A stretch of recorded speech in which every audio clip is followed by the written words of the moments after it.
relatives of the mine workers who died on this day 9 years ago are now making their way to Johannesburg from Marikana for the official commemorations taking place in the province. Senior reporter Malungelo Booi is in fact on the bus with the families. Malu, you've been telling me off air, it's widows, it's the families of those killed in the massacre 9 years ago. What's the feeling where you are?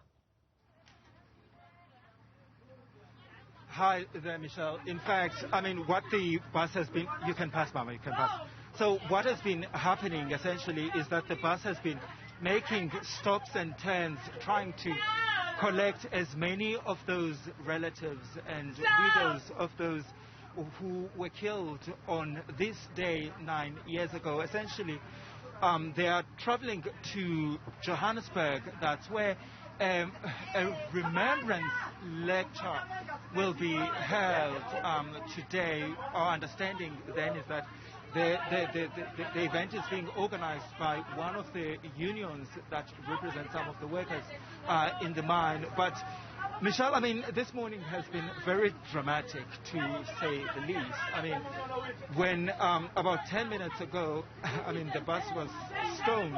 The bus we literally on was stoned with some of the widows inside, and we've made to believe that it would be some of the people who don't want, you know, people to work today because they want this day essentially to be respected, and we also made to believe that the bus was stoned really by mistake. And in fact, when we were also driving around trying to locate some of our colleagues, I mean, we were stopped and we were asked who we are, where we're going, and you know, and who we're looking for. And it was only really when I mentioned the name of the leader that, you know, we were looking for, that we were then allowed to proceed. I mean, people want this day, Michelle, to be respected. That's one of the things that when you speak to people here and you speak to the widows and you speak to mine workers, they really want this day to be respected because many people died on this day. Michelle? So, Malungelo, you reckon the stoning of the bus this morning was a case of mistaken identity there? Well, that's what we, you know, we're made to believe, Michelle. And I must say, though, that when we all, like, were getting off the bus, literally going to run for our lives, and some of the people that had, in fact, had stopped us, had actually told us, it's okay, we are safe. So, I mean, a lot of people that I was interacting with in the bus actually saying that, you know, the people that carried out, you know, that stoned the bus actually did this by mistake because they thought that it probably had people that were going to work. And one of the things that people want here is, on this day, really people must not go to work. People must just respect this day and reflect on actually what happened on this day. If you drive around in some parts of this community, Michelle, what you'll see is that some of the routes have actually been blocked, and then it's a sign then that really a lot of people here want no one to work on this day. They want people to stay home and take stock, really, Michelle, of what happened on this day and the reasons why, you know, we're talking about the Marikana massacre. Michelle? Malu, I want to just ask you about, you know, where you are on your way to. It's that official commemoration that's happening in Johannesburg today.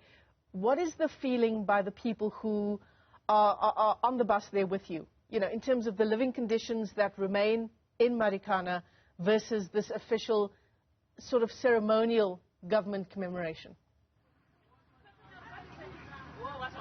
I mean, Michelle, I've been to Marikana so many times, and it depends which part of the area you at. Of course, there are those who stay in hostels, but also what you see is that the informal settlement has actually, the settlement has actually grown so much over the years, and that tells you then, Michelle, that for some people living in this particular area, really, there hasn't been much change. And Michelle, as we make our journey to where you are in Johannesburg, we will get, reflections from some of the people that are on the bus on what they really think about this day and what they essentially think about what this day means to them and what Marikana massacre has in fact meant for their families. And I'll tell you this, for many people their lives have been turned upside down by the events of this day. Michelle? Malungelo Booi, thanks very much for that update. His live tours there from the bus which is transporting family members, widows, survivors of the Marikana massacre for the official commemoration in Johannesburg later today.